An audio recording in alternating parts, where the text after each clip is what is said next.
Hello all! Today I'm going to show you what we can do with our jelly plate prints. So last week I went round my sister's house and I made jelly plate prints. So if you haven't seen it already, check out that video and I talk a little bit about what a jelly plate is and how you use it. So these are just acrylic paint jelly plate prints, and today we're going to cut them up and I'm going to show you a few examples of what you can do with them. I'm in my comfy, most fashionable gear today. I've made no effort whatsoever, but who cares, we're getting messy. So yeah, let's get right to it. So here's just a few of the items that you might need. I decided to do a painting as a background, so I've got some acrylic paints, I've got some scissors to cut up my collage pieces, I've got paintbrush, water and something to paint on. I've got one of those kind of firm cardboard boards and just a palette. So I just started by doing a kind of turquoisey background. I didn't really have much of a plan for this. Like most of my artwork, I kind of see how it develops as I'm doing it. I'm much more kind of an experimenter really. Though having looked at the colour of the jelly plates I did, I probably wouldn't have gone as pastel as I did, but actually I think it turned out okay in the end. I've realised I'm more of an abstract painter, or maybe even like a sort of expressionist painter. I'm not sure, I very rarely use reference, but I kind of enjoy it that way. I like to develop things around colour more than anything else, and what has inspired me recently. I actually only just started painting pretty much this year. I mean, I did some in high school, but they were kind of very different to what I work on now. I actually did a degree in mostly sculpture and ceramics, so this is brand new for me, but as I had to adapt when I came home and I didn't have a shiny studio anymore or a kiln or anything like that, I kind of started painting again. And it's weird how sometimes a restriction can make you more inspired to create things, or can make you a bit more resourceful. And I think it's actually helped develop my painting practice more than having lots of stuff available ever did for me. This actually took me a lot longer than I thought it would, and I got a little bit carried away. But I think that's a really good thing about art, like you kind of lose time a bit. I'd say it's a meditative practice, because you only focus on the now, you're not worrying about the future or the past. So see here in this bit where I start to cut up the pieces, first of all I just cut out the jelly print itself, and then I turn it over and I draw the shapes I want on the back, so I can cut them out easier and see them a bit easier to cut them. And I've just gone for, again, kind of blobby flower shapes.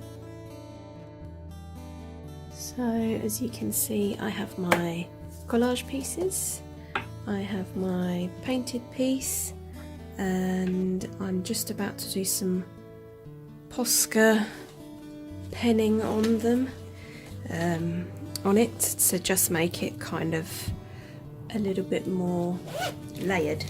I'm just going to get out a few Posca pens to do some nice little designs on it, so it's a little bit more complex. Then white paint next, and then PVA glue, and it's going to be a very laid up piece. So as you can see here, I do my usual with the Posca pens. I'm actually addicted. Every time I think I'm going to do a piece today and I'm not going to get the pens out, I just think, do you know what would look good on this piece? Some Posca pens. And I promise you, I'm not sponsored by them. I'd happily be sponsored by them. So shortly after that, I just tested out some pieces on top of the artwork just to see what it looked like. But I thought it needed another layer of something, so I just drew out some kind of more floral shapes on top, really overdoing the floral here, and that was in order for me to kind of do a nice painted white kind of overlay, so just parts of the colourful kind of background peep through. I used this on one of my other pieces and I really liked it, so I thought I'd do it again, but this time I used thin nibbed dried out pen to scratch kind of a design into the white, so parts of it showed through that way as well, because I thought that would look quite cool. So basically I had a pen and it dried out, and I just used it as like a scratching tool whilst the paint was still wet, to just scratch away some of it. I really like building up art pieces with lots and lots of layers. Sometimes I go like a little bit too far, but I think that's okay. I think that you should know when to stop, but I just don't. I'm loving how this one is turning out actually. They always end up looking a little bit sea themed.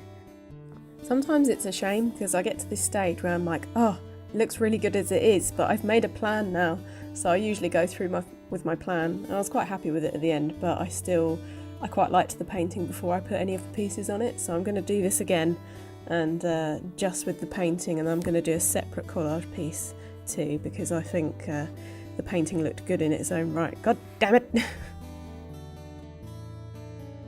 The hardest part of this is knowing which collage pieces should go where, so I played around a lot, just getting designs down, and I ended up actually only using about half the pieces that I created.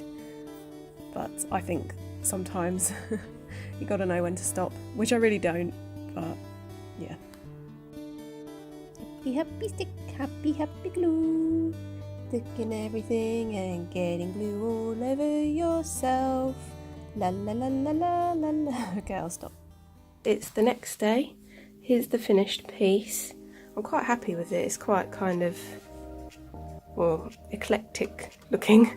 I don't know. I guess the only thing I would change about it maybe was the colour palette, because I went for really pastel-y colours as the background, and it's got quite earthy tones on top, but I'm not actually mad. It's kind of cool.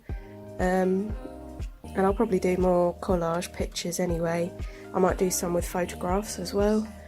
So anyway, I hope you enjoyed the video of watching what you can do with jelly plate prints. I hope it gives you some inspiration, and I will see you in the next video. Bye bye. Oh, this slipper sock combo is just a delight, is it not?